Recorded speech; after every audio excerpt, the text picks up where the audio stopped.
Fenómeno. Bueno, muy bien, acá estamos. Muy buenas tardes a todos, muy bienvenidos. Soy Cecilia Vázquez, directora y cofundadora del Instituto Acton de Argentina. Y en nombre de todo el equipo del Instituto Acton queremos darles la bienvenida a este encuentro que nos convoca hoy y agradecerles especialmente por haber aceptado la invitación, por habernos incluido en su agenda para acompañarnos en nuestra querida Cátedra Acton. Durante estos 4 años de Cátedra Acton les venimos ofreciendo los contenidos claves para entender el mensaje Acton y así comprender qué es una sociedad libre y virtuosa, desde la que poder hablar de libertad, religión y economía. La Cátedra Acton es un tesoro en ese sentido desde el Instituto Acton. Desde acá hablamos especialmente, cuidadosamente, de los principios de economía, antropología cristiana y doctrina social. Desde la Cátedra Acton es que hablamos de libertad como una e indivisible, y entonces podemos hablar de libertad religiosa, política y económica. Desde la Cátedra Acton es que hablamos de las instituciones de la libertad en el marco económico, religioso y político, y por todo esto es que podemos hablar de los fundamentos del occidente judeo-cristiano. Y entonces es que podemos hoy ir recibiendo a este evento tan especial con su autor, Gregg, The Reason, Faith and the Struggle for Western Civilization. Razón y fe y la lucha por la civilización occidental. Este es el tiempo de la Cátedra Acton de hoy.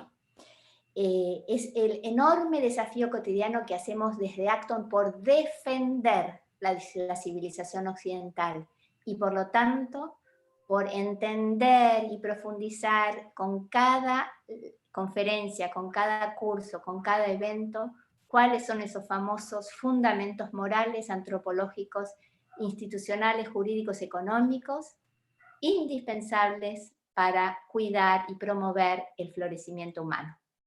Desde el Instituto Acton trabajamos con esmero y dedicación para hacer que estos conceptos y estos contenidos sean parte de la riqueza de nuestro acervo cultural y que ellos ocupen de un modo u otro, en algún momento, un lugar en nuestro lenguaje, para poder librar realmente, si se la puede llamar así, la famosa batalla cultural que permita que la luz que Occidente ha traído a la humanidad continúe viva y activa.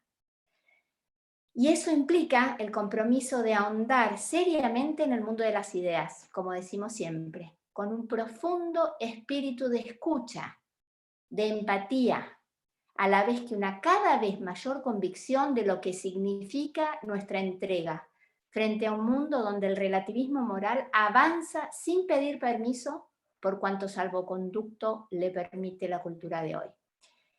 Hoy la Cátedra Acton se viste de fiesta porque estamos con su director académico, Gabriel Zanotti, el director académico del Instituto Acton, el profesor Gabriel Zanotti, quien recibe y recibimos como invitado especial a alguien que representa, por su trayectoria académica y personal, todo lo dicho anteriormente y mucho más. El director de investigación del Acton Institute, Dr. Gregg. Yo sé que Sam entiende inglés, voy a hablar castellano cada vez más, así que voy a hablar un poquitito más despacio para que me entienda mejor. Nosotros les enviamos el CV de Sam, así que lo tienen, solamente decirles que él tiene una maestría en filosofía política por la Universidad de Melbourne, un doctorado en filosofía moral y económica y economía política por la Universidad de Oxford, donde trabajó bajo la supervisión del profesor Finis. Sam es un escritor muy prolífico, con 15 libros ya, ha escrito y hablado extensamente sobre cuestiones de economía política, historia económica, ética en las finanzas, teoría del derecho natural, y entre sus libros solo mencionar Economic Thinking for the Theological Minded, On Order Liberty, su premiada The Commercial Society, The Modern Papacy, Becoming Europe, For God and Profit, y por supuesto el que nos acompaña hoy, el que nos trae hoy, Reason, Faith and the Struggle for Western Civilization. Sam es una escritora habitual de artículos en cantidad de journals de primerísimo nivel en Europa, los Estados Unidos, Latinoamérica, miembro de la Royal Historical Society, de la Mont Pelerin Society, de la Philadelphia Society, Royal Economic Society y tantas otras instituciones, por supuesto, miembro de nuestro Consejo Consultivo Internacional del Instituto Acton. Samuel Gregg hizo muchos viajes a la Argentina, dio cantidad de conferencias y sobre distintos temas, pero todos con un abordaje donde se distinguió siempre su agudeza intelectual y su visión integradora de todos los temas, que hace que sus audiencias nos quedemos siempre con eso de queremos más Sam. Hace muchos años que conozco a Sam, 15 precisamente, cuando Gabriel Zanotti, nuestro director académico y cofundador del Instituto Acton, me llamó un día por teléfono y me dijo, comunícate con Samuel Gregg y visita la website del Acton Institute, un think tank cristiano-americano, norteamericano, que estaba creciendo de manera fuerte en su país y que precisamente tenía una misión para nosotros impresionante: poner en diálogo las verdades de la religión con los fundamentos de la libertad en el orden social y por lo tanto con la libertad económica. Fue entonces que escribí a Sam, y esto ya lo conté en otra ocasión, y para mi sorpresa, en unos minutos tenía su respuesta conmigo. Desde aquel primer mail hubo miles de mails de intercambios con Samuel Gregg. Durante todos estos años tuve la oportunidad de conocer a un académico impecable y las virtudes que se requiere para hacerlo, como pude apreciar en la persona de Samuel Gregg. Su fidelidad a las ideas de la libertad que sostenemos y promovemos desde nuestro Acton de Argentina, su disponibilidad para apoyar, para acompañar proyectos, su capacidad de trabajo incansable. Durante años, llevando jóvenes a Acton University, Sam ha generado un círculo de fans que sabe ver en él honestidad intelectual y un referente académico a quien mirar. Lo he visto liderar proyectos de grandísima envergadura, de los cuales he aprendido mucho en lo personal e institucional, que merecen mi admiración, mi agradecimiento y nuestro agradecimiento desde el Instituto Acton. Bueno, dicho esto, solo me queda, bueno, nuestro director académico no necesita presentación. Gabriel es autor de una veintena de libros, profesor de una cantidad de universidades en la Argentina, profesor full time de la Universidad Austral. Gabriel Zanotti es profesor visitante permanente de la Universidad Francisco Marroquín durante muchos años, desde hace muchos años, y es, como he dicho, director académico y cofundador del Instituto Acton. Para terminar, solo me queda decirles que Sam Gregg y Gabriel Zanotti son probablemente dos de las personas más formadas en temas de filosofía, economía y religión, la gran propuesta interdisciplinar de Acton, con una trayectoria como pocos en el mundo angloparlante y en el mundo hispanoparlante.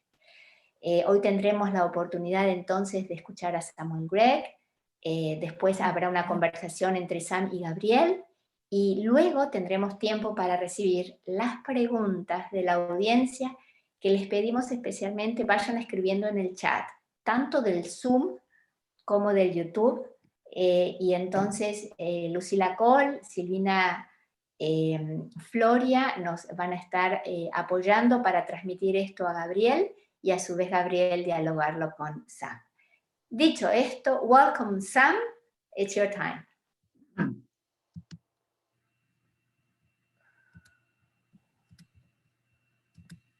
Thank you, Cecilia. Well, it's very good to be back with my dear friends in Argentina. I've been to Argentina at least 5 times, and I've always enjoyed my time there. And I've always enjoyed talking with many of you and coming to learn more about your country and the different struggles that it faces. I'm happy to be with you today, of course, to speak about my new book, Reason, Faith, and the Struggle for Western Civilization. And to tell you the truth, I've been very pleasantly surprised by the attention received by the book. As its rather broad title suggests, the book is concerned with some broad themes: reason and faith, rationality and religion, and how the relationships between these two dimensions of knowledge have helped to make the West different from the rest. But the book is also about how disorders in this relationship have and continue to do enormous damage to Western societies. The very first thing I say in the book is that the topic has long occupied my mind, in fact, for more than 13 years. And over that period, nothing has changed my view that the primary challenge facing what I and many others call the West is neither political nor economic.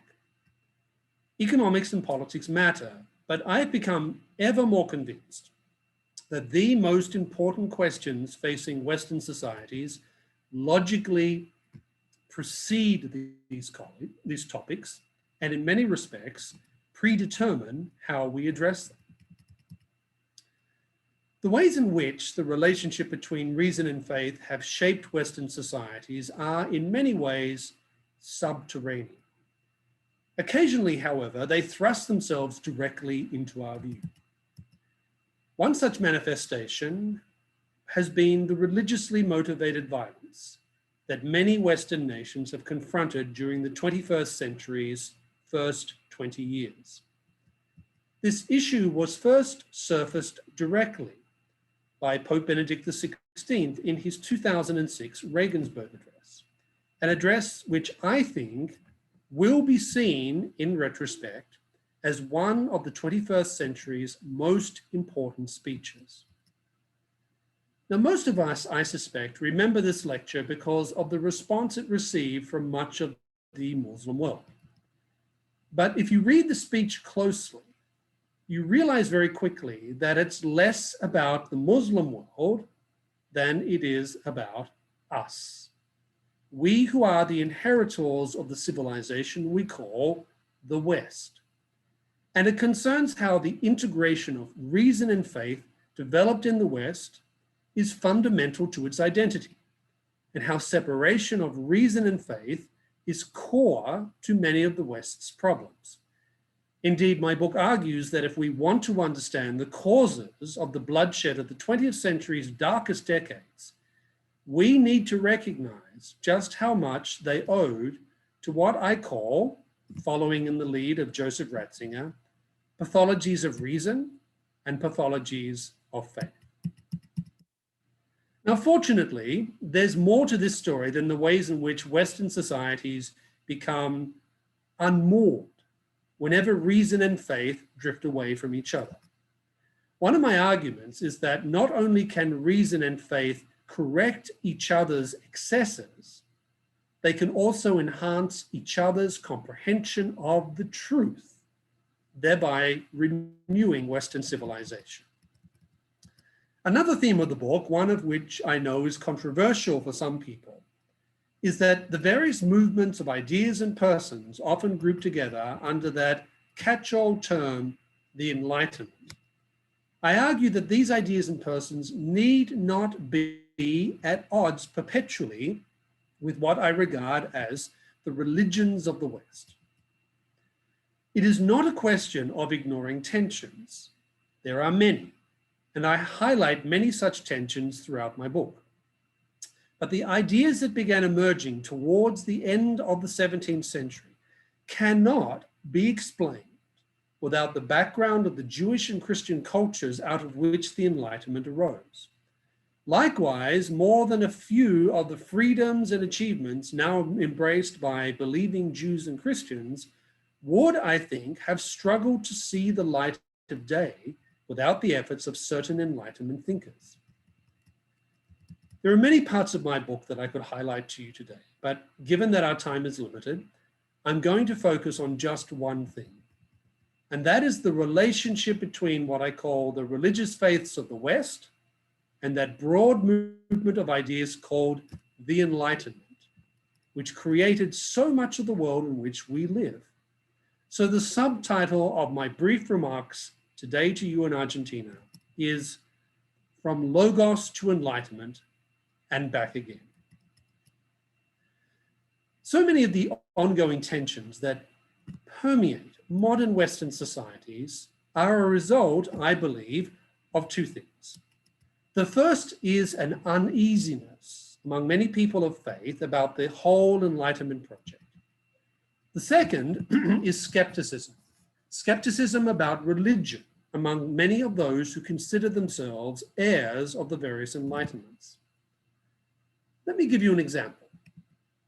It's my view that Christianity has still not yet come to grips with the full implications of the economic revolution launched by the Scottish Enlightenment's greatest and most enduring monument, Adam Smith's Wealth of Nations. Many Christians, I would argue, have tended to marginalize and even ignore many of Smith's key and valid insights. There are many reasons for this, but one reason, I think, is the fact that much of the Christian world is still struggling 300 years later to deal with many of the consequences of the Enlightenment. Some people of faith, I would argue, basically see the whole Enlightenment experience as something to be rejected, as being at the root of the West's deepest problems. Other people of faith, by contrast, seem, frankly, subservient to anything or anyone who claims the mantle of being modern or of being enlightened. But that in its own way betrays an inability to come to deal and understand the whole Enlightenment phenomenon. On the other side of the ledger, many self-described modern Westerners plainly regard religion as obscurist, repressive, as something humanity will eventually liberate itself from. Religion is considered an avatar of a world in which things were simply accepted on the basis of authority, and sometimes at odds with the natural and social sciences. Now, there are two things, I believe, that make these trends difficult or hard to understand. The first is, I think they overestimate the break which the Enlightenment made with the pre-modern world. But second, I think this outlook also embodies a major blind spot, which is just how seriously the faiths of the West have taken reason, the ways in which they liberated the pagan world from irrationality and superstition, and how these two faiths gave impetus to the seriousness with which the West has taken reason. Now, the rise of reason in the West is often associated with Greece and Rome. And to be sure, many of the roots of philosophy and the natural sciences go back to figures like Plato. But one of my book's central arguments is that the real revolution of reason does not begin with the Greeks. It begins with the Jewish people. Indeed, I would say, without the Hebrew prophets, there is no Western civilization. When we read, for example, the Hebrew scriptures, it's very clear that on one level, the Israelites rejected pagan idolatry because the one God had commanded them not to worship other gods. But the Hebrews' hostility to idolatry also reflected their radically different conception of God and the material world. Before anyone else, the Jews came to the realization that the entities worshipped by Egyptians, Babylonians, Greeks, and Romans were not what these people proclaimed them to be. To give the characteristics of divinity to physical elements like water and fire was literally nonsense for the Jews. To this extent, Judaism's confrontation of pagan mythology was a powerful affirmation of human rationality. For when the Hebrew prophets rebuked pagan idolatry, they were doing something strictly reasonable. It's on these grounds that I argue that the Jews' liberation of human reason from mythology and nature worship amounted to one of humanity's most important enlightenments. The Hebrew prophets were not philosophers, as the Greeks understood that term, but they did play a major role in opening the human mind to objective reality. So why does this matter? It matters because one of the obstacles which inhibited the Greek mind's ability to make sense of reality were the pagan religions which dominated the ancient world. All the pagan religions, without exception, promoted the idea that humans were ultimately at the mercy of some deeply unpleasant, very fickle deities. That belief gave rise to an enormous intellectual problem. How could a universe of selfish, irrational gods be reconciled with some of the great insights into reality achieved by Greek philosophers? How does a world ruled by such destructive gods, how is this reconciled with Aristotle's assertion that humans could discern the laws of nature by studying physical phenomena, or with Archimedes' mathematics, or with Plato's insistence that there must be some type of first cause, a rational creator with which everything begins? What changed this situation was Christianity. Christianity's teaching that the God first revealed to the Jews was a God who loved humanity so much that he had entered directly into history to redeem us. This was a remarkably attractive alternative to the likes of selfish, deceptive beings like Zeus and Venus. But there was something else underscored by the new religion. This something else, derived directly from Judaism, was that God had a rational and creative nature. This theme was powerfully expressed in the opening words of John's Gospel. This took the first verse of Genesis, "In the beginning God created the heavens and the earth," and adapted it to "In the beginning was the Word." In Greek, "In the beginning was the Logos." To Greeks, Romans, and diaspora Jews, audiences who were all deeply familiar with the language of Logos, these words made the point that the Christian God was not irrational. On the contrary, while Christ was love, he was also divine reason, Logos in all its forms. This Logos had created the world, infused the world and humanity with order, and written the reasonability which is integral to Logos into the man made in the image of the Logos.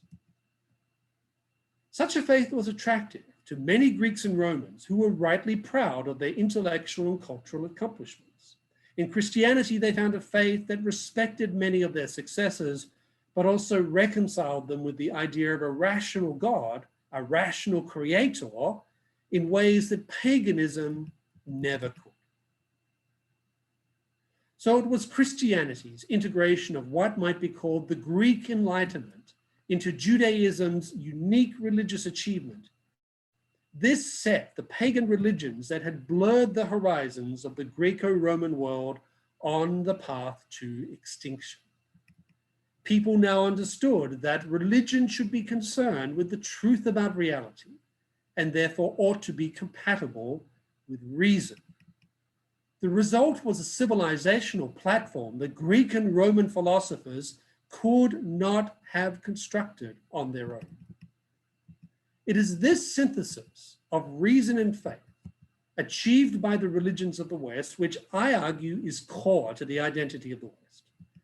It underlies the commitment to reasoned inquiry into truth that is another of the central features of Western culture. It is also crucial to another characteristic Western theme, which is that of liberty. By that, I don't just mean liberty in the sense of minimizing unreasonable coercion. I also mean the self-mastery we achieve when we freely choose virtue and flourishing over vice and decadence.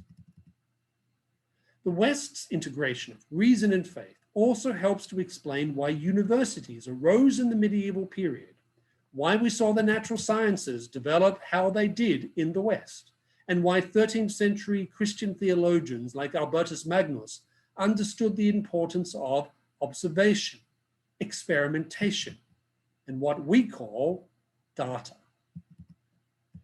It's in this light that we realize that the usual story that the Enlightenment, with its emphasis on reason, the scientific method, progress, improvement, liberty from superstition, that the Enlightenment somehow marks a radical rupture from the pre-Enlightenment world.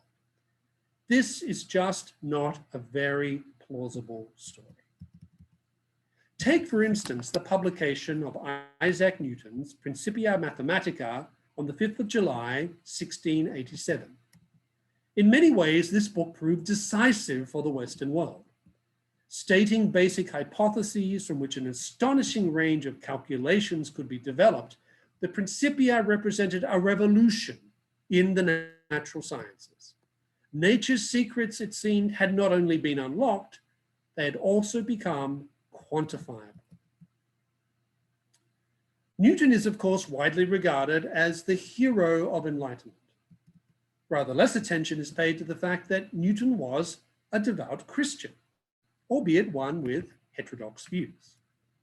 One reason that Newton wrote the Principia was to refute what he regarded as the materialist premises underlying René Descartes' theory of planetary movements. For Newton, God was far more than a clockmaker. Newton's God was a creator who had called the world into being and who was intimately involved with that world all the time. Newton's God, Newton's creator, was the God of the Hebrew and Christian scriptures. He was the pre-existent logos, the rational force within the universe. Impatient with those who mocked religion, Newton held that God had revealed in the scriptures much about himself and the world that man would not otherwise know. Newton was as impressed by the learning of the Hebrew prophets as he was with Greek thinkers. There were, however, two critical differences introduced by the Enlightenment.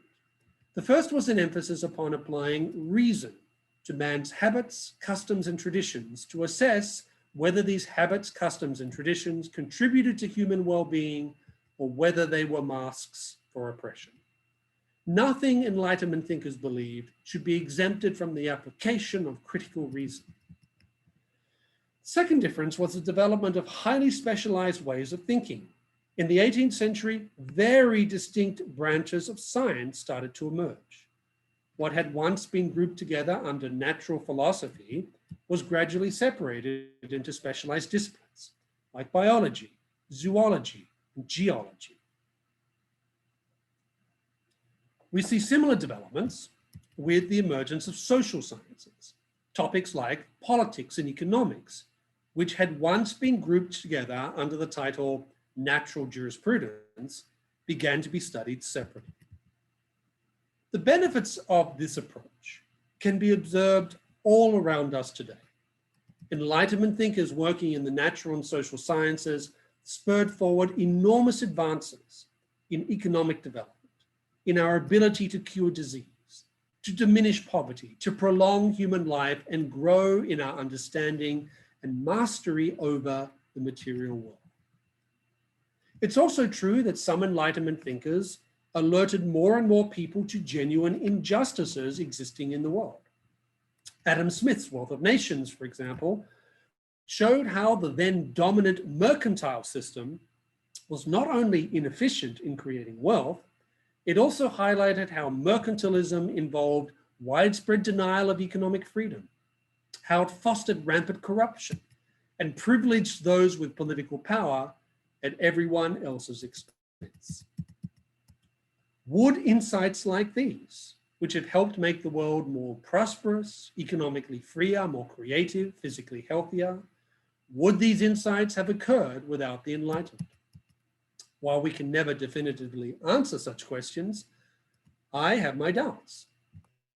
Are the economic and scientific achievements fostered by particular Enlightenment thinkers something that today's religious believers would want to do without? Again, I don't think so. The flip side to these positive developments, however, are the negative aspects of Enlightenment thought. They include, I'd suggest, the growing absolutization of the scientific method, the tendency to limit rationality to the empirical, a collapse of the specialization of knowledge into a fragmentation of knowledge, the belief that human nature itself can be altered through science or power, the development of ideological projects fostered by intellectuals who want to redesign society from the top down, and efforts to fill the void left by religion's marginalization with utopias, socialist utopias, Marxist utopias, fascist utopias, and now today, environmentalist utopias. Then there is the way that the same trends have helped religion be relegated to the realm of preference, of feelings, of subjectivity. One side effect of the scientific triumphs flowing from the Enlightenment was that some began treating the empirical sciences as the only form of true reason and the only way to discern true knowledge. But if reason is reduced to the scientific, to the empirical, then reason's ability to contemplate religious questions is radically undermined. And when religion is relegated to the realm of subjectivity, of emotions, it means that God's nature can no longer really be logos. And when that happens, we are left with one of two things. Either God is pure will, a being who we must obey blindly, even if he commands us to do terrible things. Or we have to conclude that God is a celestial teddy bear, a being who never warns us, never corrects us, who does nothing but affirm us, no matter how irresponsible or stupid or evil our choices may be. Now, the things of which I'm speaking tonight are not the things that are discussed in everyday political discourse. They do not come up in debates about economic policy. They don't even feature significantly in high-level cultural discussions today. And yet the stakes are very high for the West. Why? Because it's clear that the integration of reason and faith, which is core to the West's identity, has broken down, perhaps especially among intellectuals and the shapers of culture. And somehow that integration needs to be restored. But let's be clear, there is no going back to a pre-Enlightenment world. We cannot pretend that the various Enlightenments never happened. Yet we need not settle for a civilization that marginalizes the faiths of the West in the name of reason and science. So what do? How do we bring the world of the Enlightenment, the world of the Republic of Letters, back into a constructive dialogue with the world of the faiths of the West? To my mind, there are two tasks to undertake. One is historical, the second is more philosophical. When I say historical, I mean we have to correct the historical record. We have to refute, for example, the myth that the various Enlightenments were universally hostile to religion, and that the faiths of the West were somehow completely opposed to everything associated with the Enlightenment. The good news is that there is much scholarly work underway in this area. Over the past 19 years, a range of scholars have illustrated that, quote, only a small fraction of enlighteners were anti-religious, and the overwhelming majority were interested in finding a balanced relationship between reason and faith, end quote. Enlightenment thinkers, it turns out, remained intensely interested in religious questions, and not necessarily from a hostile standpoint. Even those working in as scientific a field as geology in the 18th century did not set out with the intention of eliminating God from natural history. Instead, quote, they searched for the regular natural laws that God had set in motion at the beginning of time, end quote. God, in other words, came to be understood as working still directly in history, but also, as Newton suggested, in impersonal, secondary ways, which were observable by human beings, much as St. Paul had explained in his letter to the Romans. When it comes to specific religious traditions, the Catholic Church is often perceived as the Enlightenment's great opponent. No doubt that was true in some cases, but plenty of 18th century believing Catholics laymen, laywomen, bishops combine constructive reflection on Enlightenment ideas with loyalty to Rome.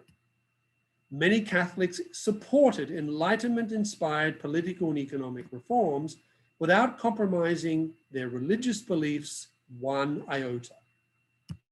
Openness to the new learning can be seen in the willingness of Catholic missionaries to promote practices such as vaccination. 18th century Jesuits even introduced the writings of non-Catholic thinkers like John Locke and Benjamin Franklin into Spanish colonial America, alongside curricula stressing the natural sciences. In Protestant Europe, openness to the new learning was perhaps even greater. The most famous example is, of course, the Scottish Enlightenment. A very large proportion of Scottish Enlightenment thinkers, Reverend Francis Hutcheson, Reverend William Robertson, Reverend Hugh Blair, Reverend Adam Ferguson, Reverend Thomas Reid, combined Protestant Christian faith with a deep interest in Enlightenment approaches to subjects ranging from philosophy to history. The same men insisted that the best of the new learning was compatible with Christianity. Now, I could go on, and I do go on in my book about this, but I stress this historical side because I've always thought that we cannot have a clear debate about the present unless we have a clear understanding of the past. My second suggestion concerns the need for religious believers to insist that they take reason just as seriously, if not more seriously, than those who consider themselves contemporary representatives of enlightenment. And that, above all, I think, concerns renewed reflection upon God's nature. God's nature is love, God's nature is mercy, but above all, God's nature as logos. Of course, there is a risk to re-emphasizing God's nature as logos. There have been occasions in the past when Christians have drifted in the direction of hyper-rationalism. We saw this with some of the later medieval scholastics. But hyper-rationalism is not the primary problem facing the religions of the West today. It's not. On the contrary, a very real problem facing the two faiths of the West is the rampant sentimentalism in which so many synagogues and churches in the West are presently drowning, from the bottom to the very top. When you separate faith from reason, many pathologies of faith and reason develop. I examine many of these in the book. One such pathology is fideism, blind obedience, and deep suspicion of reason. But another pathology is sentimentalism. Faith becomes seen as primarily about the realm of feelings, of emotions, and even of unreason. In this world drowning in sentimentalism, attention to logic, to coherence of thought, to evidence, to things as basic to human reasoning as the principle of non-contradiction, are dismissed as rigidity of thought. Hence, we end up with absurdities, such as prominent clergy trying to tell us that 2 times 2 can sometimes equal 5, or not. For who are we to assume that God will not betray his own nature as logos? Seen from this standpoint, the fideist and the sentimentalist certainly have one thing in common. Neither regards God as having the character of logos. What's also clear is that the sentimentalism presently infecting large numbers of Jews and Christians in the West is all about diminishing the gravity of faith, the clarity of faith, and the seriousness of faith. The God fully revealed in the Hebrew and Christian scriptures is certainly merciful, but he is also just. And that means that God is reasonable and very clear in his expectations of us because he takes us seriously.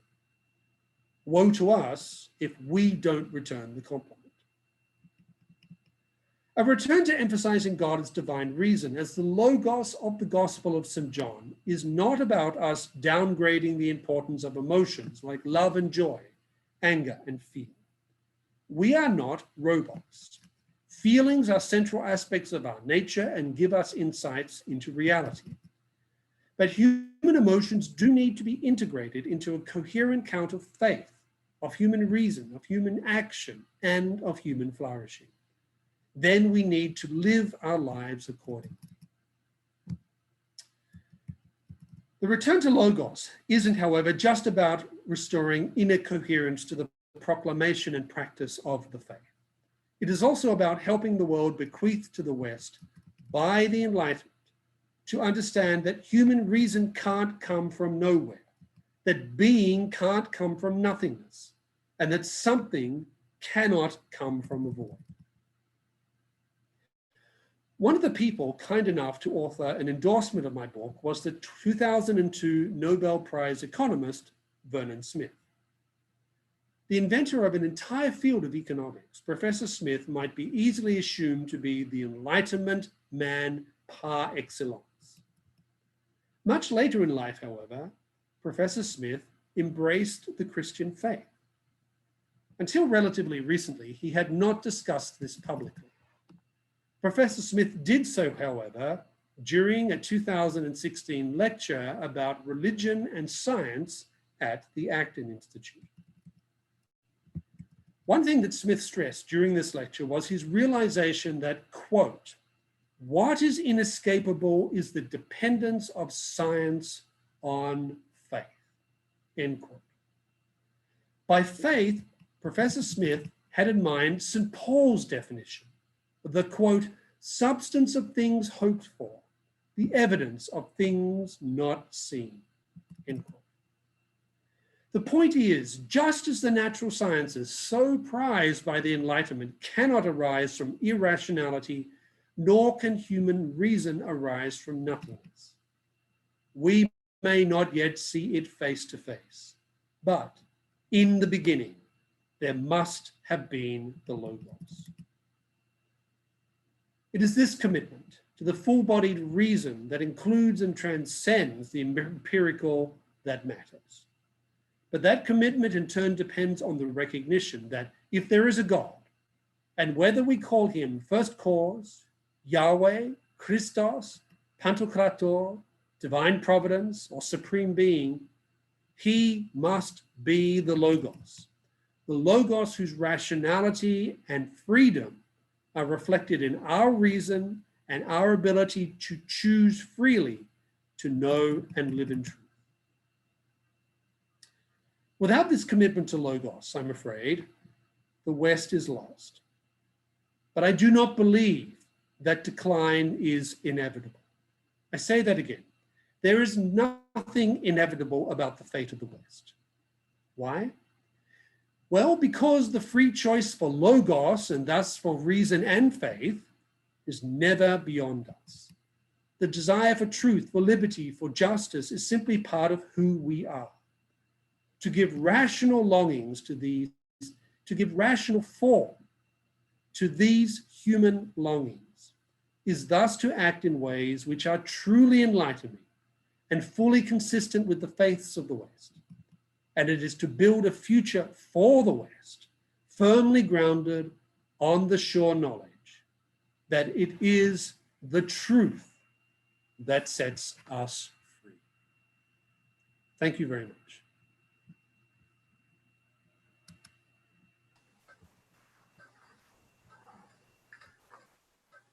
Well, Cecilia, do you have something to say before our conversation?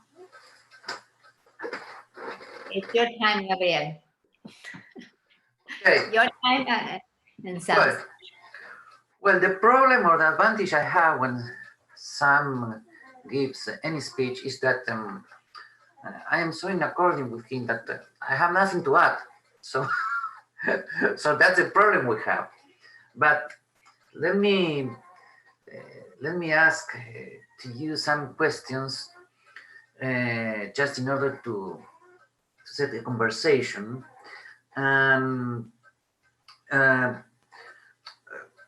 Perhaps, of course, you and me agree that the relation between reason and faith is in the very essential foundations of Western civilization. But but we are facing two challenges in a very different. The two challenges are in an opposed position. One of them is that you have perhaps you have already seen that lately Catholics have embraced themselves again in the discussion about the Vatican II, because Vatican II was a very important thing following your ideas. That is to say, perhaps modernity as a healthy secular view of the world that was an implication of the relation between reason and faith. The Vatican II as a secular view, not secularity, that could be enlightenment. The Vatican II is challenged right now by Monsignor Vigano and many conservative thinkers that they are saying that religious liberty and the dialogue with other religions and these kind of things are against the Catholic tradition. And perhaps they consider that the Acton Institute too is against the Catholic tradition. And even more, they disagree explicitly with Benedict XVI because they consider that he has been too the author of the Vatican II, and that's the reason why they disagree with him. So we have one challenge on the right, okay? I would like to know what's your opinion about what Monsignor Vigano is saying right now about Vatican II. But on the other side, we have the Randians, people who follow Ayn Rand, and they are very popular against the classical liberal. And of course, they have nothing to do with certain movements in the United States, like LGBT and movements and these kind of things. They are in favor of the classical liberal constitution, the independent declaration, the First Amendment, etc. But they consider that faith is completely against reason. And of course, this is not the problem for us, but it's the problem for our dialogue with the non-believers, because they are very popular between the youth and many Catholic thinkers. So we have two challenges. One on the right, the traditional Catholics who are saying that Vatican II and we are included, are against Catholic tradition. And the other problem we have are the Randians, which are very good people, very important and very popular. Well, that's a problem. I would like you to see your opinion.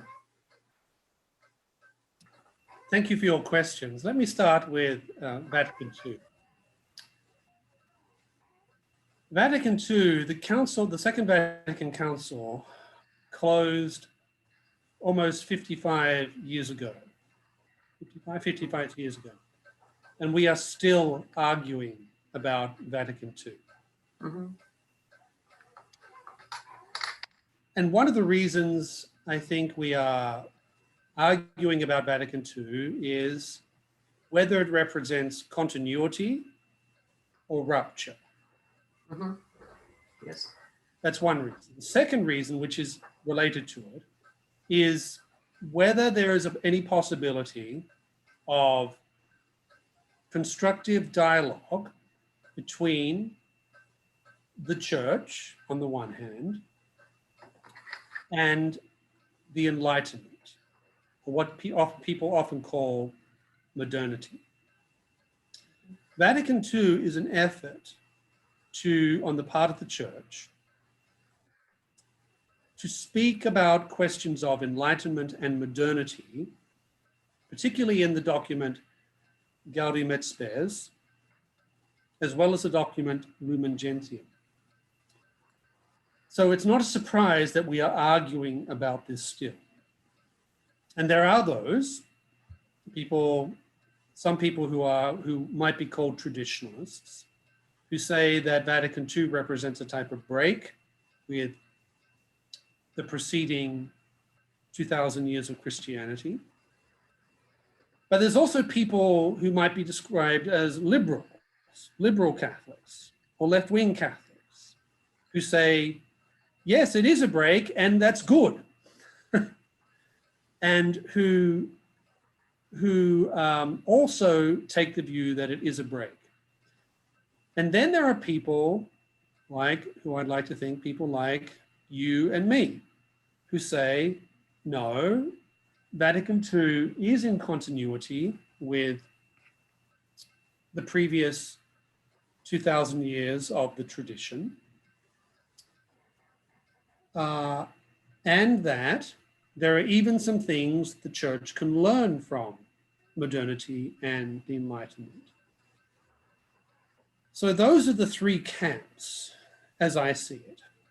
And what is interesting is that the traditionalists of the type you're describing and those on the other side of the debate within the Church, they agree about something. And what they agree about is that the Church somehow went a different path in 1965. So I think both of them are wrong. I think both of them are wrong. I think they're wrong because I think when you read the documents of Vatican II, look at the footnotes. Look at the footnotes. Who is cited? Yeah. Well, Pius XII, Pius XI, Pius X, Leo XIII, church fathers. Yes. Lots of church fathers. The Gospels, the scriptures, the Hebrew scriptures, the Christian scriptures. I don't see references to Voltaire. I don't see references to Rousseau. I don't see references to Marx or any of these people. So that's one thing. When you look at the roots of Vatican II, and I'm talking about the documents because the only way you can talk about Vatican II is by talking about the documents, because that's the authoritative expression and statement of what the Church holds. It doesn't matter what people say was the spirit of the time. That's irrelevant. What matters is the actual text. And if you look at the text, they are clearly rooted in sources that are, by definition, orthodox. The other thing we have, of course, is that the interpretation of these documents was made in a very decisive way by and during the pontificate of John Paul II, and I would argue also the pontificate of Benedict XVI. So the sources of Vatican II are clearly orthodox sources. The interpretation to these documents, an authoritative interpretation given by John Paul II and Benedict XVI, I think makes it very hard to argue that Vatican II makes somehow a decisive break with the previous 2,000 years. And that's something that hardline traditionalists and hardline liberals both reject. But I think the argument I just outlined is a much stronger argument. Well, as for the Randians, I don't think they're anywhere near as important as some people think they are. I think they're a very small minority, and I don't think they have they have some impact in what you might call the classical liberal world, but I don't think outside that world they have much significance. Their problem, and I've debated Randians, I know you have too, Gabriel. Their problem, I think, is that they can't provide an explanation for the ultimate source of the reason, the human reason that they take so seriously. They can't.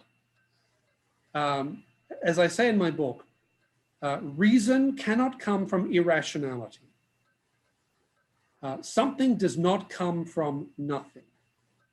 And I think contemplation of those questions makes you realize very quickly that the only rational explanation for why the humans exist and why the universe exists is because there must be a first cause. There must be a rational creator at the beginning of time. It's the only compelling explanation. Atheism, in the way that certainly Randians talk about it, I think is an inherently implausible position. So I think in the case of those people who call themselves Randians, the solution is to keep asking them those questions. Where does this all come from? Where does human rationality come from? Where does the order that we see in the world come from? It can't come from just spontaneous nothingness. It must come from somewhere. A bigger concern, however, I think, Gabriel, which I think you're pointing to, is this tendency among many people in the West to separate freedom, which we all take very seriously, and liberty, which we all take very seriously. A tendency to separate freedom from truth and reason. I see that in the secular world. I also see that in some parts of the church. I mentioned the problem of sentimentalism during my remarks. I think the biggest problem facing much of the Catholic Church today, but also many other Christian churches, is rampant sentimentalism. And the downgrading of reason that you see in the way that many Christians, many Catholics talk about their faith and the way that they try and explain their faith. And the problem is that Christian faith is rational. Now, I recognize and I know that many people come to faith, to experience faith, through some type of religious experience. St. Paul is the great example, right? He has the conversion on the road to Damascus. And yet, he becomes the greatest apologist for Christianity the world has ever seen. He is also the figure, the apostle who makes the strongest connection between Christian faith and the rationality of Christian faith and the idea of natural law that he refers to. Remember in the Acts of the Apostles, he talks to them, he uses Stoic language, he uses Stoic concepts. In his letter to the Romans, he talks about how the Gentiles can know moral truth through the law written on their hearts. So I don't want to say that religious experiences are somehow unimportant. They're very important. But I do worry that in much of the church, the language and the way of talking about faith is deeply emotivist and deeply sentimentalist. And that's a problem. It's a major problem because it means that we can't offer an apologia. We cannot offer reasons for why we believe what we believe. It's no good saying, I just feel that Christ is my savior. That's not enough. I have to know that and be able to explain why that is the case. But you know, if I have to choose between the left-wing side in the church right now and the traditional people, I would choose the last one. I would choose the last one because they don't have any kind of sentimentalism. They have a perfect background on Aquinas. They have a very good feeling of what's the real tradition of Catholicism. So, have you had any kind of conversation with them lately? With the Acton Institute, with the traditional Catholics, for instance, because they are very popular right now as a reaction. No, I agree. I think much of their popularity today is due to a number of factors. One is it's a reaction against the sentimentalism that you see throughout much of the church. It's a reaction against that. It's a reaction against those Catholics who have basically abandoned the tradition of the church.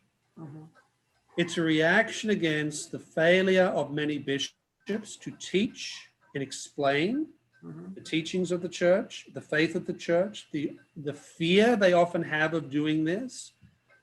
And it's also a type of defensive mechanism. You feel safe. You feel safe.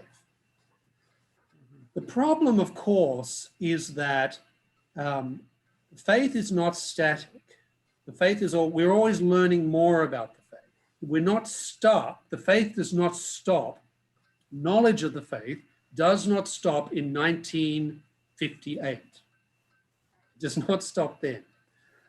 And I think in many respects, part of their problem is they're frozen in time. In a way, they're frozen in time. And that provides security on one level, but it also means that there's many things about modernity they are simply ignoring. And I think that's a problem because we are called to be in the world. Yes. Most of us are called to be in the world. Some people are called to be monks, to be in cloistered life, but most of us are called to be in the world. And I think the challenge for those traditionalists is that they want to almost pretend that the modern world is not there. I understand. Many of the questions I am reading are about the difference between the French Enlightenment and the Anglo-Saxon tradition. Yes. And of course, many people are saying that, well, we have to embrace the Anglo-Saxon tradition and not, of course, the French Revolution and this kind of thing. Do you agree with this Hayekian view, or do you have any, perhaps, any slight difference with this big difference?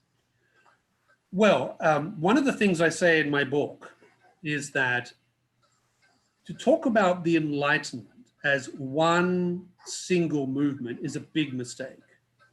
You and I have talked about this before, Gabriel. It's a big mistake to say the Enlightenment is one single movement. There's many Enlightenments. There's the early French Enlightenment. There's a late French Enlightenment. There's a German Enlightenment. There's an Italian Enlightenment. There's a Spanish Enlightenment. There's a Northern European Enlightenment. There's an English Enlightenment. And then there's a Scottish Enlightenment. And these different Enlightenments have different views of many things, different emphases. But what is interesting about the Scottish Enlightenment is that, for example, or the Enlightenment which occurred in the United States, is that it's not an anti-religious phenomenon. Many of the people involved in the Scottish Enlightenment and the American Enlightenment were clergymen, people who were ministers in their respective churches. Even in the Catholic world, there was a type of Catholic Enlightenment that happened. So many Catholics in France were interested in many of the Enlightenment ideas, but that didn't mean that they gave up or questioned or abandoned their faith. That's a whole new history that is now being told about the relationship between Catholicism and the Enlightenment. Now, that said, people like Benedict XVI, Joseph Ratzinger, have said there is clearly a difference between, for example, the late French Enlightenment and the type of Enlightenment that happened in the Anglo-Saxon world. Benedict XVI said this in his the address where he talked about the hermeneutic of continuity and the hermeneutic of rupture. He talked about this. He made specific reference to the different Enlightenments, and he said that in the Anglo-Saxon, the Scottish world, there is not a rejection of natural law. There is general friendliness towards religion. There is a broad acceptance of the claims of Christianity. So to that extent, there is more for Christians to work with than there is, for example, with some French Enlightenment thinkers, people like Voltaire and Rousseau. There's not much conversation to be had with them, but there is a lot of conversation to be had with people like Adam Smith or Thomas Reid or any number of North American Enlightenment thinkers. Okay. So I think that's broadly correct. Now, the problem is that for example, in Latin America, the type of Enlightenment that was experienced by or passed on to much of Latin America has a certain degree, a more hostility towards religion, more hostility in some respects, and it's more similar to what you find in the late French Enlightenment. So I think the challenge for religious believers, for Catholics or Christians, is to make these distinctions between the different types of enlightenments, to say that there's not just one, there's many. And some we can work with, others we can't. And that's challenging, particularly if you live in a culture that has been influenced by a form of Enlightenment thinking that's generally negative about the church and negative about religion. But it's important to know that there are alternative enlightenments with whom it is possible to enter into dialogue with. I understand. Okay. Some other questions are dealing with the problem of reason and faith, because even for us, sometimes it's different to explain to a non-believer what means to us saying that God is logos, and in which way our faith is rational. Rational in which way? Because so would you be so kind to add some commentaries about this difficult thing? Well, as we all know, there are different types of rationality. There's empirical rationality and there's scientific rationality. The type of reason that allows us to explore how things fit together, to deepen our knowledge of the nature of the material world and how to use that material world, how to understand it. But there's also philosophical rationality that deals with proofs of reason, that deals with proofs of logic. There's also what some people call natural theology, which is simply reasoning about the nature of God without any reference to revelation. So I think it's important to say there's different types of rationality, and we need to apply the right type of rationality to the particular intellectual problem that we are dealing with. So empirical rationality is not something that you use to solve philosophical or theological questions. You use empirical rationality to understand physics or biology or chemistry or whatever it happens to be. You use philosophical reason and theological reason to explore questions of morality, of truth, and particularly religious truth. So that's the first thing. The second thing I would say is that Christianity does not present itself as an irrational faith. It doesn't. It presents itself as a faith that is based upon the witness of people who saw things at a particular place in a particular time in history around a particular person, a person called Jesus of Nazareth, someone whose coming was prophesied by people writing 200, 300, 400, 500, 1,000 years before the birth of Christ. So the claims of the Christian faith, the central claims, are not myth. They're not myth. It's not mythology. Remember the Greek and Roman religions were highly mythological, highly mythological. Yeah. What's remarkable about first Judaism and then Christianity is that Christianity is not interested in myth whatsoever. It's refuting mythologies, refuting the pagan mythologies.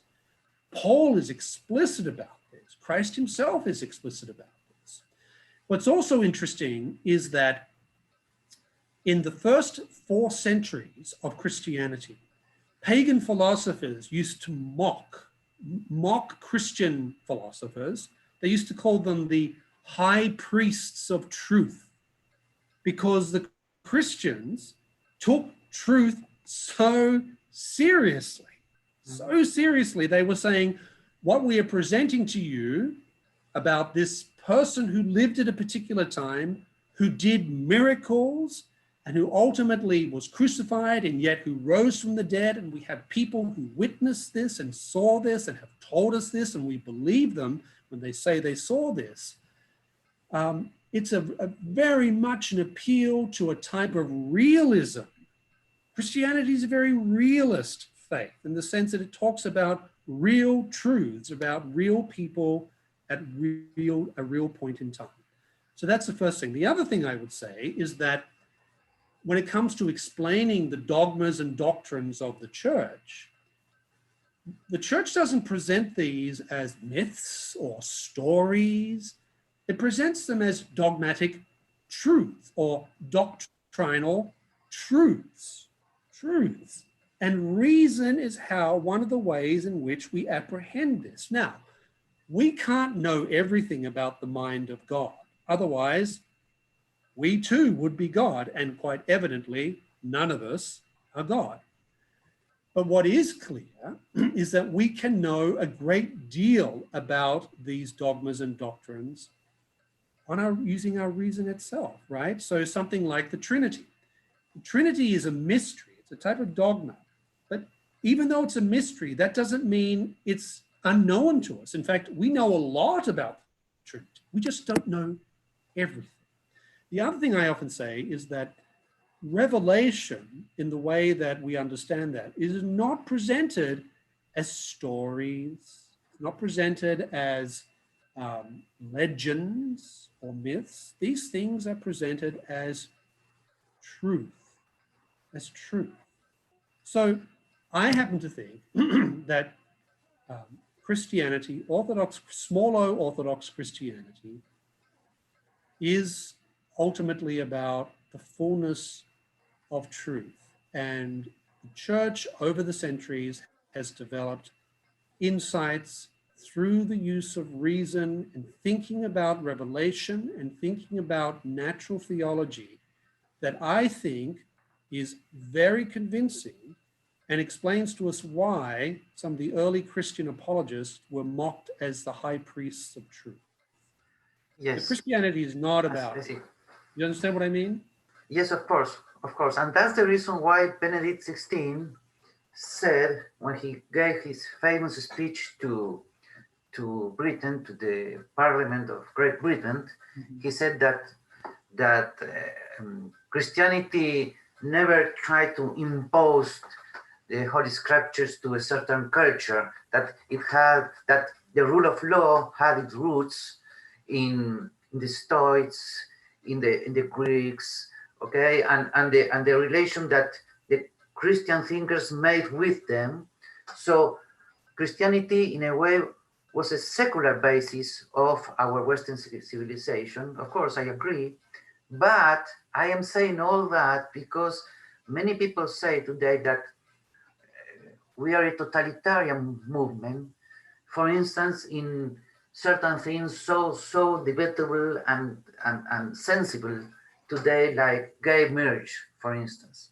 If you are against that, the gay marriage is a certain thing that should be in our civil law, then you are imposing your natural law of faith to other people. So you are not using your reason, you are just imposing your faith for everyone. And that's a problem that we are facing today. Well, yes. Well, what I would say is to take some of those examples you just mentioned. Christianity doesn't impose its beliefs on anyone. Doesn't impose. We don't require people, the church doesn't force anyone to become a Christian. At the same time, those of us who are Christians, those of us who are religious believers, we are also citizens. We're citizens of the secular city, just as someone who is a non-believer is also a citizen. What that means is that as people who are in the world, when I'm arguing about a subject like the one you just mentioned, same-sex marriage, I don't speak about it in terms of what the church teaches. I don't speak about it in terms of the Bible. I speak about it in terms of reason. And what I offer are reasons as to why marriage is one reality and why it is not another reality. And I think the Christians who are the most effective at shaping public thought about these and lots of other questions, ranging from euthanasia to abortion, all the usual subjects, we are most effective when we say and we present arguments based upon reason, because then no one can accuse us of imposing a religious position on us. You do not have to be a believing Christian to think that abortion should be illegal. You do not need to be a believing Christian to believe that euthanasia should not be permitted. You do not need to be a believing Christian to think that marriage is between one man and one woman. You don't have to be a Christian to believe those things. Reason itself tells us those things. And that's a challenge for Christians today, because as you know, Gabriel, what I'm really talking about is the articulation of the tradition called natural law. And you know, you and I both know that in the church, this tradition is not well understood. Not in the church, in not the church. outside the church. Well, outside the church, it's even worse, but even Yes. inside the church, there are many Catholics who do not even have the Yes. first idea what we're talking about. And that is a failure of catechesis. Mhm. That's a failure of 55 years of failed catechesis. Yes, on the one side, we are facing a kind of chaos within the church from a human point of view. But one of the questions was about a very delicate issue. That is to say, I'm sure you remember the prediction of Lord Acton about the infallibility of Pope. Yes. And the abuse of power of the Pope, and so the question is, given certain essential framework of our faith, what is the margin of plurality that could be in a church without being an heresy? And that's it to say, don't you think that we are facing two contradictory extremes? Before the 50s, if you can't have any kind of different opinion from the Pope, even in secular matters, in secular things.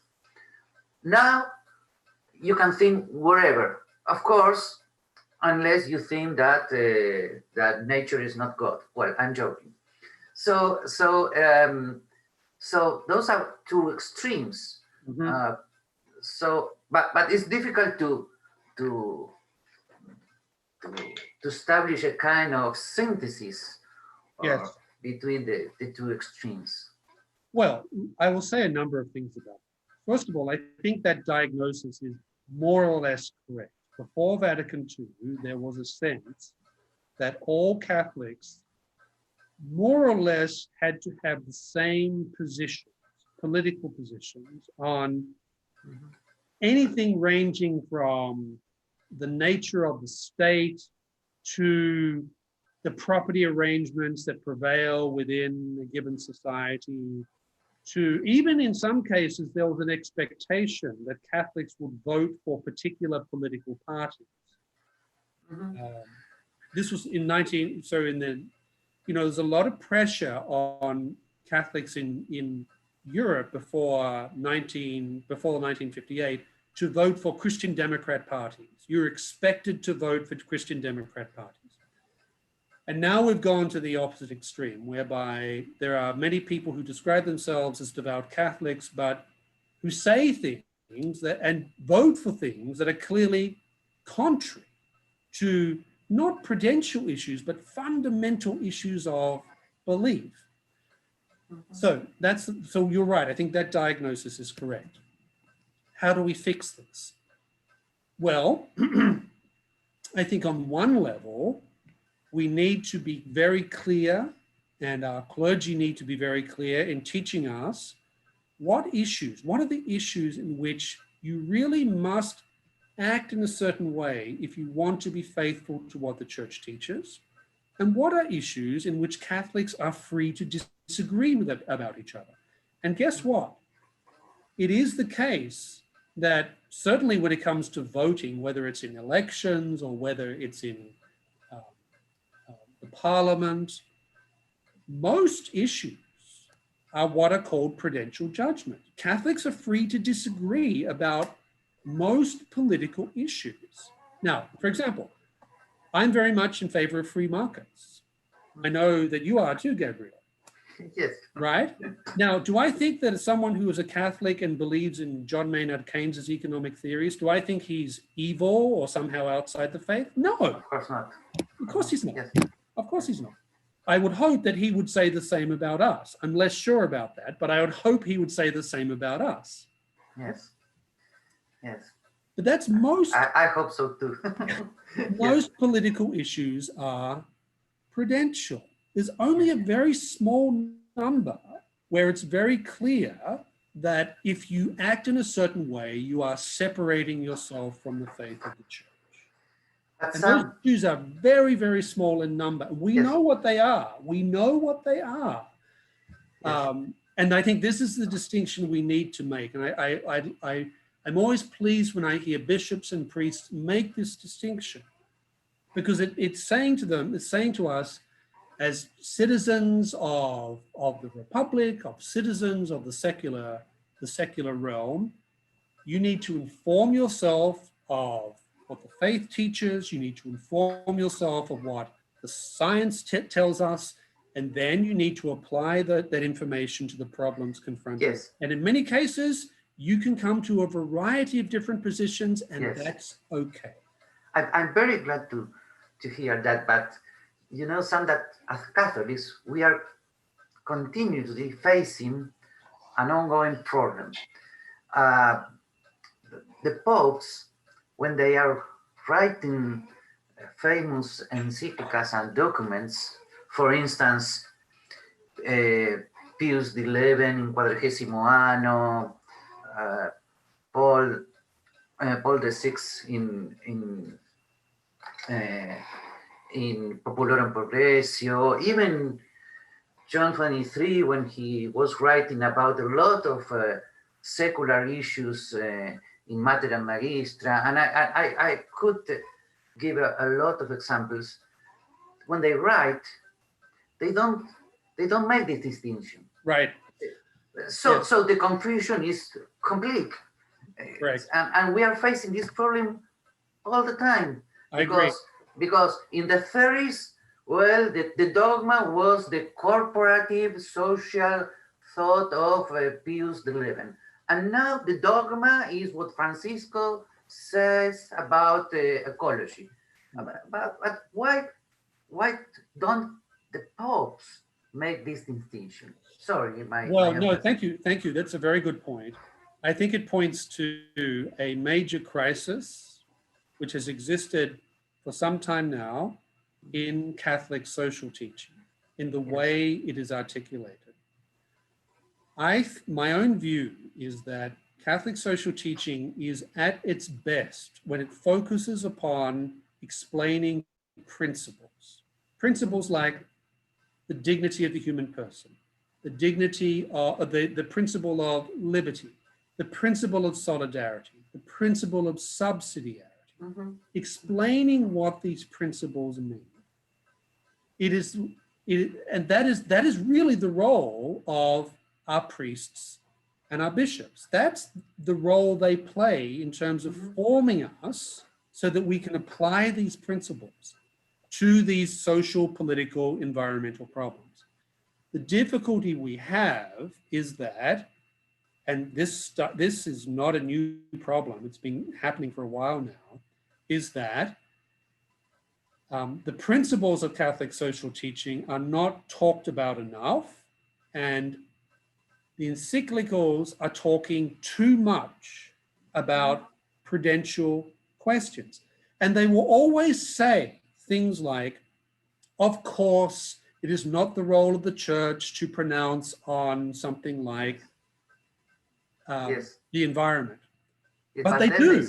But they do. Yes. And they even talk about things as specific as air conditioning. Yes. Now so this is what I mean about the crisis of Catholic social teaching. Yes. it is talking too much about things that are really the realm for lay people to think about and write about and discuss, and not enough about the principles. A classic example. That's why Laudato Si does not mention Jesus Christ until paragraph 83. Yes, yes. Well, that's why one of your best essays was the compendium of the social doctrine of church, a lost opportunity. Yes. Yes. Would you like? Well, all I would say is explain about it? When the compendium of Catholic social doctrine, which has many good things in it, when it was published, I wrote a review and I said, this is a lost opportunity because it was an opportunity to produce a short but well-argued text explaining the principles of Catholic social teaching. Mm-hmm. Instead, it talks about everything ranging from everything. Yes. From everything. Yes. And so what the problem is that people lose the distinction between what's prudential and what's binding, and also the proper understanding of the role of the laity and the role of the clergy. And Yes. the situation has become worse. And so Yes. I when I talk about Catholic social teaching, I always make this distinction between principles and prudence. Mm-hmm. And I always say you need to understand that just because a pope or a bishop or a commission of Catholics says something about the economy, for example, most of the time it's just their prudential judgment, and that's so you should receive it and listen to it, but you're not bound to it. You're not bound to obey it. You're not bound to say, well, this is clearly the position of the church, because usually it's not. It's not. It's just it's a position that's been shaped by Catholic teaching, but it's not the official final teaching of the church on subjects where the magisterium, frankly, should not be saying anything. It's a major problem. Okay, we agree. Here it is here a very philosophical question. Let me read it for you. Maybe there is a risk too of reducing faith to a philosophy. Mm-hmm. I understand, says the question, avoiding sentimentalism, but religious experience is essential truth. It's essential too. Truth is a person, not a concept, etc., etc. What would you say about it? Well, as I said, there is always a risk of reducing faith to philosophy, or for even good scholastic thought to collapse into hyper-rationalism. That happened in some parts of the church in the 15th century. And people like Luther were reacting against some of this. They were reacting against what they believed to be the tendency of some scholastic thinkers to essentially reduce the faith to a philosophical system. People like Thomas More also critiqued this and said this is a problem because obviously philosophy is important, but the faith, it includes philosophy, but can't be reduced to philosophy. So obviously religious experience is important. And for the Christian, it's ultimately an encounter with the person of Jesus Christ that matters. And that encounter should immediately raise the question, well, who is this God? What is his nature? And what does the nature of this God mean for how I live my life and think about the world? And one of the things, of course, is that we understand that the Christian God is the God of love. Deus caritas est, God is love. That's, if you want to sum up Christianity in 3 words, that's it, God is love. But he's also truth.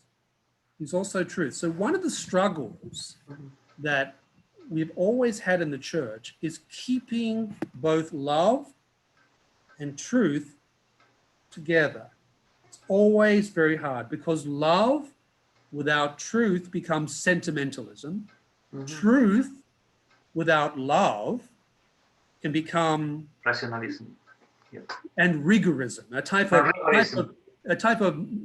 of moralism. Yes. And Benedict XVI has said a lot about this, and he said this is the great struggle, but it's not a struggle if you understand that Christ is love, Christ is also the Logos. Now that we are talking about this issue, there is somebody who I know very well who's asking about the analytical Thomism tradition. What do you think about it? Because I know that John Finnis was an analytical thinker, wasn't he? Well, John Finnis is he's still alive. He's 80 yes, of course. Okay. He's 80 years old. He was my supervisor. I was very privileged to work with him, and he would probably resist that label of analytical Thomism. There's another Anglo-Saxon philosopher named John Haldane. Oh, yes, I know him. Who is very much an analytical philosopher. So yes. What they are trying to do is to use some of the language and tools of analytical philosophy as a way of expressing or re-expressing the natural law tradition, which they believe had fallen into considerable decadence by the 1950s and 1960s. And if you go and read some of the instructional materials in moral theology and moral philosophy, which were being used in places like the Gregorian University in the 1950s and 1960s, you do discover that it's not a very satisfactory form of Thomistic thought. It's very manualistic. It's very manualistic, right? So what's the moral problem and where do I find the answer? That was the type of mentality that was at work. And I think it left, it meant that natural law philosophy and thought was in very bad shape in the 1960s. And it meant that many natural law philosophers were not well equipped to deal with many of the questions and doubts and dissent that emerged after Vatican II and became even more explicit after the promulgation of Humanae Vitae, right? Yes. So natural law philosophy was not in good shape in terms of the way it was taught and how it was being taught. And people like John Finnis, and Germain Grisey, another famous Catholic theologian, said, we need to rethink the tradition so that we can provide more comprehensive answers to some of the questions we're dealing with. And analytical philosophy provides us with a type of language and tools that enables us to wrestle with some of these new questions in a way that some of the older scholastic thinkers at the time had proved not very capable of doing so. So that's what's going on there. It's a response to what was seen as deep problems in the way that natural law was understood and was being taught in the middle of the 20th century.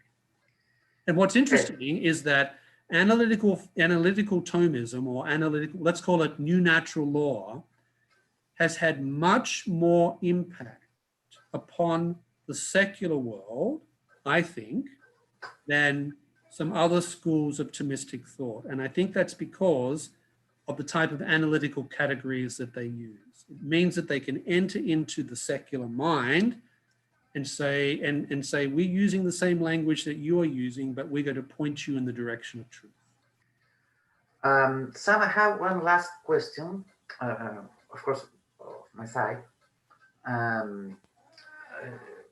You know that the Acton Institute in the United States and the Faith and Liberty Institute in Guatemala, they are both working with our separate brothers. Yeah. And we are very much alike. We have the same values, the same political views, the same concerns. Even the relation between reason and faith is almost the same. So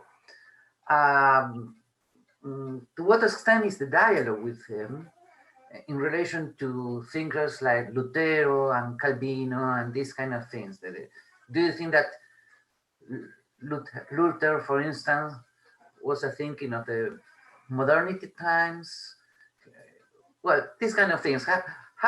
How in the Acton Institute in the United States, here in Argentina, how can we have an approach to a dialogue to the Protestant tradition right now in order not to separate our common grounds and our common work? Well, thank you for that question. It's a question which, of course, goes to the heart of the work that the Acton Institute does in America, that Fe Libertad does in Guatemala, and what you are doing in Argentina. You work with evangelicals all the time, which is wonderful. Yes.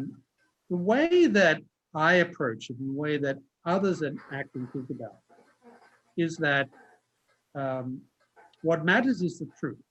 Truth is what matters. And obviously, there are questions ranging from the nature of the will to sacraments to the nature of the church, where I'm going to disagree with someone who is an evangelical or a Calvinist or a Lutheran. I'm just going to disagree, and they're going to disagree with me. And what matters is that we are able to have those conversations in a civil and tolerant way in which it's recognized that the only thing that matters here is truth. So that's one thing. The second thing is, it's always important that while we recognize the differences, to understand the common points. We all believe that Christ is the Son of God. We believe that he revealed himself at a particular point in time and a particular point in history. We believe in things like the Decalogue. We believe, for example, in the case of Orthodox Christians, we hold to the same church fathers. I think it's also important that in many parts of the Protestant world, there is now a growing interest and commitment to natural law reason. Yes. That's very important, because it means that if you agree about natural law and you agree about many of the points made by natural law, then you're agreeing on the basis of philosophical questions, right? And that's good. That's a good thing. Yes. The other thing which I try to do is to make sure that I understand as much as I can of another person's tradition, so that I don't say uninformed things about it. I have learned many things from those people at the Acton Institute who are not Catholic, who are Protestant, or Calvinist, or evangelical. I've learned many, many things from them, and I hope that they've learned some things from me as well. That is how I think you engage in genuine ecumenical activity. It's not about saying we agree about everything, because we don't. We don't agree about it. It's not a question of saying that the differences don't matter. The differences do matter, and they matter because truth matters. What is also important, however, is that those differences and those disagreements are discussed in an informed and civil way, so that we can all move towards greater understanding of truth. Don't you think that there was a huge improvement with the document of 1999 signed with the Vatican and the Lutherans in Rome? The common document about justification, the doctrine of justification. Well, what do you think about it? Well, I think what's interesting about a much ecumenical discussion today is that, at least in those areas where ecumenical discussion is being done seriously, because in some places it's being done in a very unserious way, but where it's being done seriously, there is now more and more discussion about what, let's call it, fundamental disagreements. Fundamental disagreements about the nature, for example, of justification, or fundamental disagreements about the relationship between reason and will. And that, I think, is where at some point we need to have those discussions. They can't be avoided forever because they determine so many of the other differences. Yes. So I think that my concern with much ecumenical discussion is that it tends to turn into a let's pretend we agree about everything. And that's a mistake. We need to actually discuss the differences, because if we're not, then I think we're avoiding the real sources of considerable theological disagreements that exist. Yes. But here's the other thing. Yes. I can work for a free and virtuous society with Protestants. I can work with Jews to do that. I can work with non-believers to do that. Yes. Because there is enough in common by virtue of the fact that we're all human. So we have the same reason. Yes. Yes. Yes, absolutely. Yes. Does anybody have another question before ending this wonderful session with Sam? A last question? Somebody? So I let Cecilia say in the last words of this session.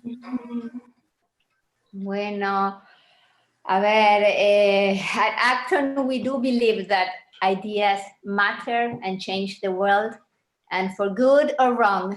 So, desde el Instituto Acton, nuestro humilde aporte ayudar a que se difundan estas ideas que lo cambien para el bien, y esto lo saben muy bien ustedes. Esta es una tarea de la que todos somos responsables de un modo u otro, pero lo que sí todos tenemos en común es que debemos responder a la defensa de los valores que se apoyan en esto que llamamos occidente, y que no responde a una zona geográfica, sino a la más elevada evolución social, probablemente, fruto de una sagrada plasmación de la ley natural en el mundo social. Así que cuidar nuestro presente y la herencia que dejemos es cuidar y enriquecer los fundamentos de esto que llamamos la sociedad libre y virtuosa. No como un conjunto de principios morales o científicos solamente, sino como una expresión evolucionada y ordenada de la libertad, la justicia y el amor. Con estas palabras, agradezco a Samuel Gregg con todo nuestro corazón, agradezco a Gabriel por este diálogo fructífero, y agradezco a ustedes por haber estado con nosotros y seguir acompañándonos. Agradezco a Lucila Col, como siempre, y a Silvina Floria, y a Alfredo Lepera y José Pizarro de Redes, quienes tantos nos ayudan a difundir entre más personas lo que hacemos y cada conferencia.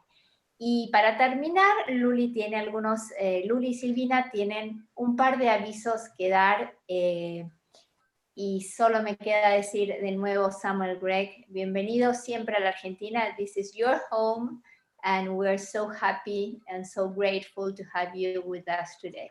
Well, thank you, Cecilia, and thank you to Gabriel for your questions. It's what I'm finding making me very happy now is I'm seeing so many faces of people that I know extremely well, people in Chile, in people in Venezuela who I've met, and of course in Argentina, in Bolivia, who I've met on many, many occasions. And it's so good to see you all. I hope you're all well in this very, very strange time. I'm looking forward to one day getting back to Latin America at some point in the future. And I do hope that you're all well and that you do stay safe in this very odd time, and that we all pray for each other. Thank you, Sam. Thank you, Sam. Les recuerdo a quienes están acá, gracias por venir a esta clase de la Cátedra Acton, y les comento que tenemos todos los libros de la Biblioteca Instituto Acton disponibles en Amazon, así que pueden entrar a nuestra página web, acá se las estoy compartiendo en pantalla, y ver todos los títulos, y los pueden comprar en versión ebook a través de Amazon. Y lo segundo que les comento es que en octubre vamos a tener un mes especial de actividades, que todos los eventos del Instituto Acton van a estar orientados al tema de la pobreza, así que estén atentos a los avisos y los envíos por mail que les vamos a estar contando el cronograma de actividades. Silvi, ¿tenés algo más para decir, me parece? Perdón. Buenas tardes a todos. Solamente comentarles que el 29 de septiembre, el martes 29 de septiembre, va a estar presentándose un libro, Introducción a la Moral Económica, del padre Gustavo Razón. Así que estén atentos a la difusión de ese evento. Lo vamos a estar haciendo también con Criterio, la revista Criterio y la editorial Agape. Y además comentarles que dentro de la página del Instituto Acton van a encontrar programas en línea, y dentro de los programas en línea una diplomatura en Economía y Doctrina Social de la Iglesia, que es la edición 2019 del año pasado que dictamos, y que pueden seguir cada uno a su ritmo, así que es algo, son varias clases, pero es muy lindo porque cada uno puede ir siguiéndola a su ritmo, simplemente se comunican con nosotros el primer mail que figura ahí en la página o a Info Instituto Acton, y de allí nos ponemos en contacto con ustedes. Ténganlo en cuenta porque es algo muy enriquecedor. Muchas gracias. Thank you, Sam. Chao, gracias. Muchas gracias a todos.